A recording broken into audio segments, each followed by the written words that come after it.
नमस्कार, बस्तर की बात में आज मैं हूं गायत्री आचार्य आपके साथ। पूरे विश्व में 120 करोड़ टीकाकरण की उपलब्धि हासिल करने वाला भारत पहला राष्ट्र है। आइए इस उपलब्धि को नमन करते हुए हम भी देश के विकास में अपना योगदान दें, समय पर दोनों टीके लगवाएं, कोविड नियमों का पालन करें और खुद को और देश को रोग मुक्त बनाएं, क्योंकि कोरोना का खतरा अभी टला नहीं है। इन्हीं बातों के साथ आइए नजर डालते हैं आज की हेडलाइंस पर। मेकॉज में कार्यरत कर्मचारियों को किया जा रहा डीएमएफटी मद से पृथक, बढ़ी कर्मचारियों की चिंता। कोरोना वायरस से बचाव के लिए 4 दिसंबर को बस्तर जिले में चलाया जाएगा महा टीकाकरण अभियान। समय सीमा की बैठक में सीईओ जिला पंचायत ने की तैयारियों की समीक्षा। Bastar valley English medium girls school में डिजिटल लाइब्रेरी और कंप्यूटर शिक्षा का विधायक ने किया शुभारंभ। और अवैध खपत की नियत से उड़ीसा से बस्तर लाया जा रहा था धान, पुलिस ने की कार्रवाई। और अब खबरें विस्तार से। मेडिकल कॉलेज और महारानी अस्पताल में डीएमएफटी मद से कार्यरत कर्मचारियों को कार्य से पृथक किया जा रहा है, जबकि सांसद, विधायक और कलेक्टर ने इनका कार्यकाल जनवरी तक बढ़ाए जाने की बात कही थी और वेतन की व्यवस्था शासन और सरकार के द्वारा किसी अन्य मद से किए जाने का आश्वासन भी दिया था। लेकिन अब इन कर्मचारियों को 1 दिसंबर से कार्य पर नहीं आने का निर्देश दिया गया है, जिसके चलते कर्मचारी अपने भविष्य को लेकर चिंतित नजर आ रहे हैं। मेडिकल कॉलेज और महारानी अस्पताल में डीएमएफटी मद से कार्यरत कर्मचारियों को कार्य से पृथक करने की नोटिस जारी की गई है, जिसकी अवधि 30 नवंबर को समाप्त हो रही है। इस आदेश के अनुसार इन कर्मचारियों को 1 दिसंबर से कार्य पर न आने का निर्देश शहीद महेंद्र कर्मा अस्पताल के अधीक्षक द्वारा मौखिक रूप से दिया गया है, जिसके चलते इन कर्मचारियों में निराशा है। पूर्व में किए गए वादों से ये कर्मचारी कुछ आशान्वित थे, मगर अब इस निर्णय से उनका आक्रोश बढ़ रहा है। इन कर्मचारियों का कहना है कि जब कोरोना काल था तब हम सभी से कार्य करवाया गया और अब कार्य से पृथक किए जाने का आदेश जारी कर दिया गया है। उन्होंने कहा कि इस दौरान सांसद, विधायक और कलेक्टर सभी ने ये आश्वासन दिया था कि हमारा कार्यकाल जनवरी तक बढ़ाया जा रहा है। चर्चा के दौरान यह भी कहा गया था कि लगभग 90% कर्मचारियों को कार्य पर अवश्य रखा जाएगा, लेकिन अब हमें कार्य से पृथक किया जा रहा है। ये हम सभी के साथ अन्याय है। कुछ कर्मचारियों का कहना है कि मेडिकल कॉलेज के अध्यक्ष द्वारा हमें लिखित रूप से कार्य से पृथक किए जाने का आदेश नहीं दिया गया है। कुछ कर्मचारी ये भी कह रहे हैं कि हमारे वेतन का प्रबंध जब तक नहीं होता है तब तक मानवीय आधार पर हमें अपने कार्य को करने की अनुमति दी जाए, ताकि मरीजों को कोई असुविधा ना हो। कुल मिलाकर कर्मचारियों में असमंजस की स्थिति निर्मित हुई है और सभी अपने भविष्य को लेकर दुखी हैं। वहीं मेडिकल कॉलेज के अधीक्षक डॉक्टर टीकू सिन्हा ने अपनी मजबूरी बताते हुए कहा कि उन्हें अब तक ऐसा कोई लिखित आदेश नहीं मिला है जिससे इन कर्मचारियों को कार्य पर रखा जाए। आइए सुनते हैं उन्होंने क्या कहा। सर, जो डीएमएफटी मद से कार्य कर रहे थे कर्मचारी, उन्हें मतलब कल से कार्य में उपस्थित नहीं होने का आदेश दिया गया है, जबकि कर्मचारियों का कहना है कि उनका एक्सटेंशन किया गया था जनवरी तक। जी, इस संबंध में जानकारी आई तो है, लेकिन ये जो अपने डीएमएफटी पोषित जो जितने भी हमारे स्टाफ काम कर रहे हैं, इसको नोटिस जो है वो 1 महीना पहले दिया जा चुका था। और अभी ऐसा है कि जो भी आगे की आदेश होगी जो भी है, तो मैं शासन के आदेश का इंतज़ार कर रहा हूँ और जैसा होगा उसका मैं पालन करने के लिए कर्तव्यबद्ध रहूँगा। सर, इतने कर्मचारी एक साथ अगर निकल जाएंगे तो कार्य प्रभावित नहीं होगा? कार्य प्रभावित तो होगा, क्योंकि इतना बड़ा हॉस्पिटल है इसमें, और जितने भी हमारे पास के 6 जिले के भी मरीज आते हैं, मरीज लोड है हमारे पास, वार्ड भी भरे रहते हैं, तो कार्य तो कहीं ना कहीं प्रभावित होगा लोगों के नहीं रहने से, वो तो है ऐसा। सर, फिर कोविड की तीसरी लहर आने की भी चर्चा जोरों पर है जी, तो सर स्वास्थ्य सुविधा तो चरमरा जाएगा। अब स्वास्थ्य सुविधा को व्यवस्थित करने के लिए मेहनत कर रहे हैं और देखते हैं अभी क्या कर सकते हैं। बाकी तो कोशिश हमारी पूरी रहेगी कि जनता को जो भी स्वास्थ्य सुविधा मिलना चाहिए वो पूरी कोशिश रहेगी कि उनको बिना तकलीफ के चीज़ें जो है वो मुहैया हो जाए। हम आपको बता दें कि एक साथ यदि 300 कर्मचारियों को कार्य से पृथक किया जाता है तो निश्चित रूप से मेडिकल कॉलेज और महारानी अस्पताल की स्वास्थ्य व्यवस्था चरमरा जाएगी और रोगियों को काफी परेशानियों का सामना करना पड़ेगा, क्योंकि यदि मेडिकल कॉलेज में जीवन रक्षक उपकरण हैं तो उन्हें संचालित करने वाले व्यक्तियों की भी आवश्यकता है। उनके अभाव में सुविधा होते हुए भी उसका लाभ मरीजों को नहीं मिल पाएगा। जिला प्रशासन और स्वास्थ्य विभाग के द्वारा कोरोना वायरस के प्रभाव से बचाव के उपाय सुनिश्चित करने के लिए बस्तर जिले में शनिवार 4 दिसंबर को महाटीकाकरण अभियान चलाया जाएगा। इस अवसर पर जिला प्रशासन द्वारा टीकाकरण कराने के लिए शेष रह गए 18 वर्ष या इससे अधिक आयु के न्यूनतम 1 लाख लोगों का टीकाकरण करने का लक्ष्य निर्धारित किया गया है। जिला पंचायत की मुख्य कार्यपालन अधिकारी सुश्री ऋचा प्रकाश चौधरी ने मंगलवार को जिला कलेक्ट्रेट के प्रेरणा कक्ष में ये जानकारी दी। उन्होंने वीडियो कॉन्फ्रेंसिंग के माध्यम से समय सीमा की बैठक लेकर इस अभियान को सफल बनाने के लिए की जा रही तैयारियों की विस्तृत समीक्षा की। उन्होंने राजस्व, स्वास्थ्य और अन्य संबंधित विभागों के अधिकारियों को इस टीकाकरण महाअभियान को सफल बनाने के लिए सभी तैयारियां सुनिश्चित करने के निर्देश दिए। वीडियो कॉन्फ्रेंसिंग के माध्यम से समय सीमा की बैठक में सुश्री चौधरी ने कहा कि पूरी दुनिया में कोरोना वायरस अपने नए नए स्वरूप के साथ तेजी से फैल रहा है। इससे बचाव के लिए टीकाकरण ही एकमात्र उपाय है। इसलिए टीकाकरण के दायरे में आने वाले सभी लोगों का टीकाकरण किया जाना आवश्यक है। जिले के सभी राजस्व अनुविभागीय अधिकारी और ब्लॉक स्तरीय अधिकारी समय सीमा की इस महत्वपूर्ण बैठक में शामिल हुए। बैठक में सुश्री चौधरी ने जिले में टीकाकरण महाअभियान को सफल बनाने के लिए की जा रही तैयारियों के संबंध में राजस्व और स्वास्थ्य विभाग के अधिकारियों से जानकारी ली। इस महत्वपूर्ण अभियान में समाज के सभी वर्गों की भागीदारी सुनिश्चित कराने के निर्देश भी उन्होंने दिए। सुश्री चौधरी ने महाटीकाकरण अभियान के कार्य में स्वास्थ्य विभाग के अधिकारी कर्मचारी के अलावा मितानिन, आंगनबाड़ी कार्यकर्ता, ग्राम पंचायत सचिव, पटवारी, सरपंच, शिक्षक शिक्षिकाओं और युवोदय के वॉलंटियरों के अलावा जनप्रतिनिधियों, गणमान्य जनों और आम नागरिकों की भागीदारी सुनिश्चित कराने को कहा। इसके अलावा उन्होंने स्वास्थ्य विभाग के अधिकारियों को समुचित मात्रा में टीका उपलब्ध कराने के निर्देश भी दिए। इस अभियान को सफल बनाने के लिए उन्होंने समुचित प्रचार प्रसार और जागरूकता अभियान चलाने के निर्देश दिए। उन्होंने कहा कि इस दौरान टीके का पहला डोज लगा चुके लोगों को दूसरा डोज और अब तक टीका नहीं लगाने वाले लोगों को टीके का पहला डोज लगाया जाएगा। जिले के शहरी और ग्रामीण दोनों क्षेत्रों में इस अभियान को सफल बनाने के लिए सुश्री चौधरी ने अधिकारियों को निर्देशित किए। बस्तर की बात, जगदलपुर। सरकार की योजनाएं आम जनता की सहूलियत के लिए होती हैं, लेकिन अगर उन सुविधाओं की उपेक्षा की जाए तो इसके लिए जिम्मेदार हम किसे ठहराएंगे। गंगानगर वार्ड क्रमांक 23 में जो एटीएम आम जनता की सुविधा के लिए बनाया गया है, उसमें लोगों ने काफी गंदगी फैला दी है। लोग यहां पैसे निकालने आते हैं और संबंधित पर्चे कोई यूं ही फेंक देते हैं। इससे एटीएम के अंदर और बाहर अत्यधिक गंदगी फैल गई है। सरकार और सिस्टम को दोष देना ही समस्या का समाधान नहीं है। कुछ जिम्मेदारियां हम नागरिकों की भी है। हमारा दायित्व है कि हम अपने आसपास और अपने कार्यस्थल को साफ रखें। ये सुविधाएं हमारे लिए हैं। वहीं एटीएम संचालक की भी ये ड्यूटी बनती है कि वहां ध्यान दे और इन समस्याओं के मद्देनजर समाधान की दिशा में कार्य करे।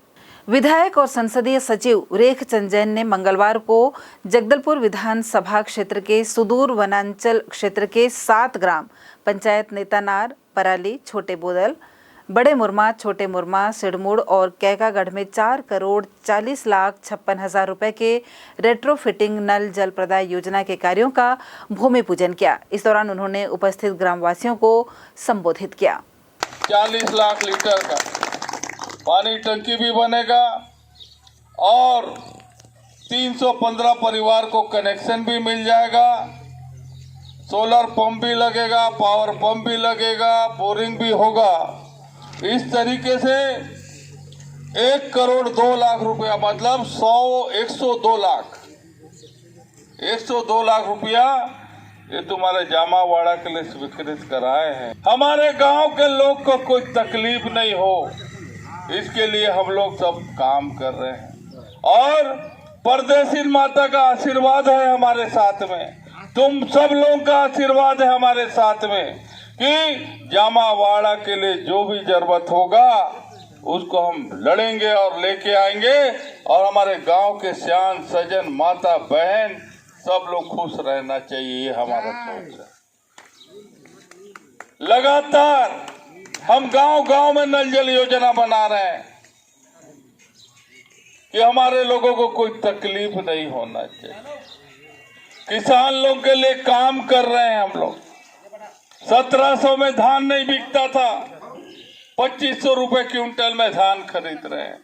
और आने वाला साल में 2800 में खरीदेंगे, ये हमारा मुख्यमंत्री बोल दिया है कि हम किसान मेहनत कर रहा है, किसान पसीना बहा रहा है, किसान को पैसा मिलना चाहिए।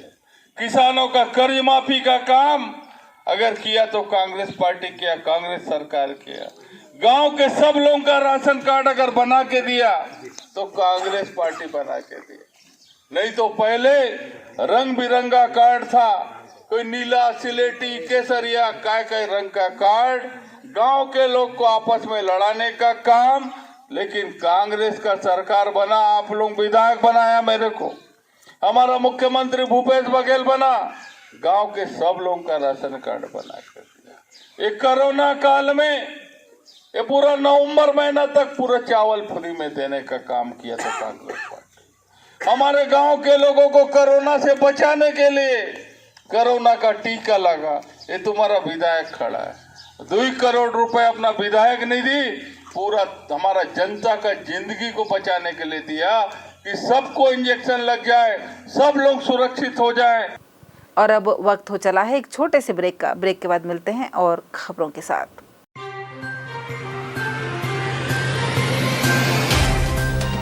सफर जगतुगुड़ा से जगदलपुर का, नित नई करवट लेता शहर हमारा, चौक चौराहों से होता हुआ विकास की गाथाएं गढ़ता बस्तर हमारा। कई रंगों से सराबोर कितनी ही कहानियों को समेटे, कहीं विकास के सोपान तो कहीं सरकारी दावे और उनका सच।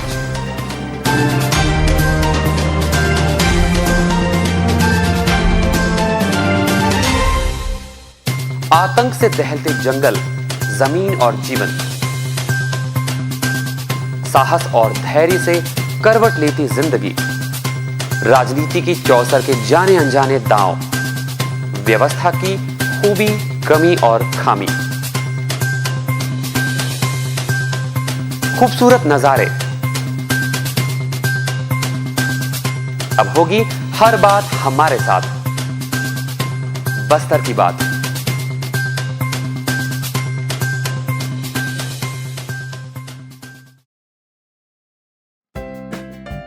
देश की जानी मानी इंटरनेट प्रोवाइडर कंपनी रेलटेल अब अपने शहर जगदलपुर में उपलब्ध। केबल टीवी और ब्रॉडबैंड पाइए एक साथ, बेहतर सर्विस, शानदार गुणवत्ता, हमेशा एक जैसी स्पीड यानी 100 Mbps। लॉन्चिंग अवसर पर पाइए विशेष छूट, राज्य के शासकीय कर्मचारियों हेतु 10% की छूट, साथ ही रेलवे कर्मचारियों के लिए विशेष छूट का प्रावधान।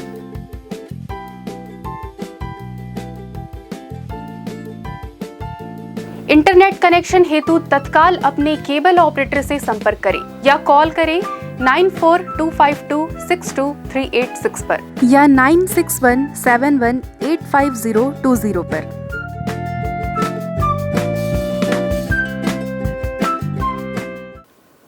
ब्रेक के बाद आपका स्वागत है बस्तर की बात में। आइए चलते हैं खबरों की ओर। दूसरे राज्यों से अवैध रूप से धान लाकर खरीदी केंद्र में खपाने वाले 2 व्यक्तियों पर पुलिस ने कार्रवाई की है। खबर थाना करपावंड की है। अवैध रूप से धान की तस्करी उड़ीसा से छत्तीसगढ़ में विक्रय के उद्देश्य से की जा रही थी। करपावंड के थाना प्रभारी शिवशंकर हुर्रा के नेतृत्व में सीमावर्ती ग्राम धनसरा और मोख गांव में मोबाइल चेक पोस्ट लगाकर वाहनों की चेकिंग की जा रही थी। इसी दौरान एक ट्रैक्टर को रोककर चेक करने पर 2 संदिग्ध व्यक्ति मिले, जिनसे पूछताछ करने पर उन्होंने अपना नाम लखन भत्रा और सुग्रीव भत्रा बताया है। दोनों नवरंगपुर उड़ीसा के डाबो गांव थाने के कनकी ग्राम के निवासी हैं। ट्रैक्टर की ट्राली की तलाशी लेने पर उसमें 60 बोरी धान बरामद किए गए। इस संबंध में जानकारी देते हुए डीएसपी हेमसागर सिदार ने बताया, मामला थाना करपावन क्षेत्र का है, जहां आज सूचना प्राप्त हुआ था कि कुछ व्यक्तियों के द्वारा उड़ीसा से छत्तीसगढ़ की ओर जो है अवैध रूप से धान का जो है परिवहन किया जा रहा है और जो है छत्तीसगढ़ में धान संग्रहण के केंद्रों में जो है विक्रय करने की योजना है।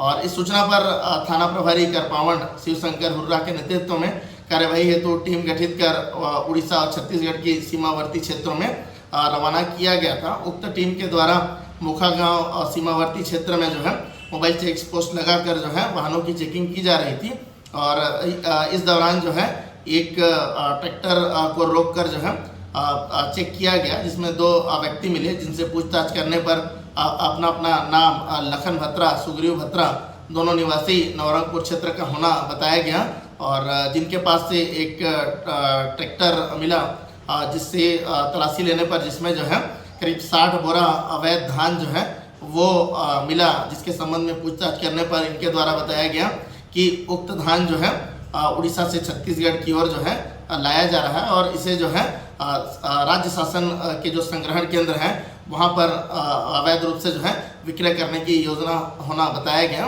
और उक्त धान जो है धारा 102 दंड प्रक्रिया संहिता के अंतर्गत जो है जब्त किया गया है और उसे जो है अग्रिम कार्यवाही हेतु खाद्य विभाग के सुपुर्द जो है किया गया है।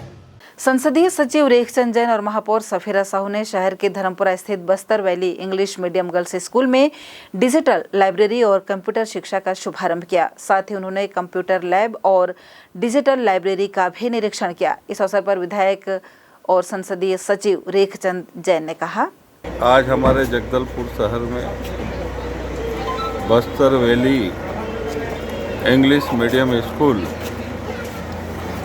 जो कि अभी नया ही शुरुआत है इसकी, लेकिन आज इस स्कूल में डिजिटल लाइब्रेरी, कंप्यूटर शिक्षा और साथ ही साथ शिक्षा के साथ साथ अनुशासन और संस्कार और जीवन के विभिन्न क्षेत्र में काम करने की सीख इस स्कूल के माध्यम से हमने देखा तो बड़ा अच्छा लगा कि एक स्कूल ऐसा भी है जहां बच्चों को सभी प्रकार की शिक्षा दी जा रही है कि बच्चे आने वाले हमारे देश की भावी पीढ़ी है, उनकी जो जड़ है उसको मजबूत करने की दिशा में संस्कार के साथ अनुशासन और जो एजुकेशन का नया स्वरूप है कंप्यूटर, इस दिशा में एक अच्छी शिक्षा दे रहे हैं। इस अवसर पर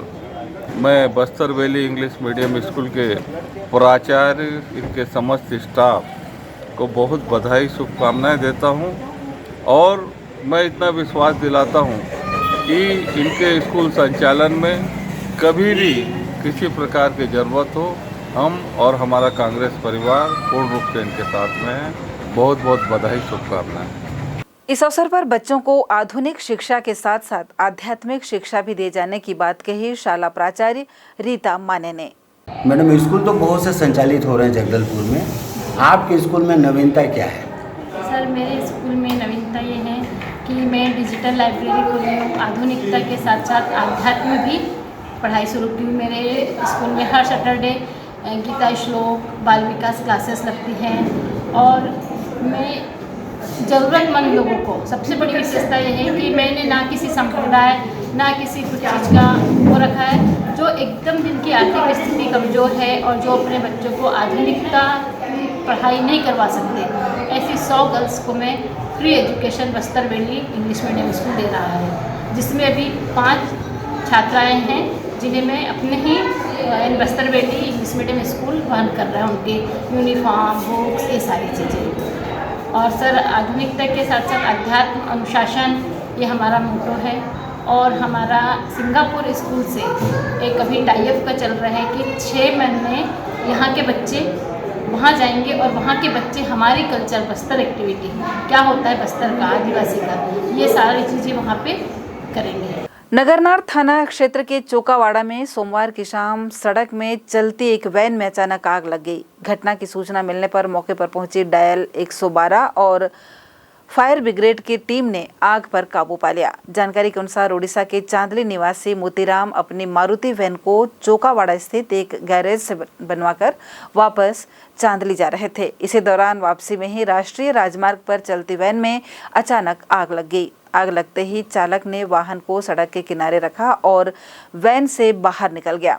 कुछ ही देर में डायल 112 और फायर ब्रिगेड की टीम मौके पर पहुंच गई।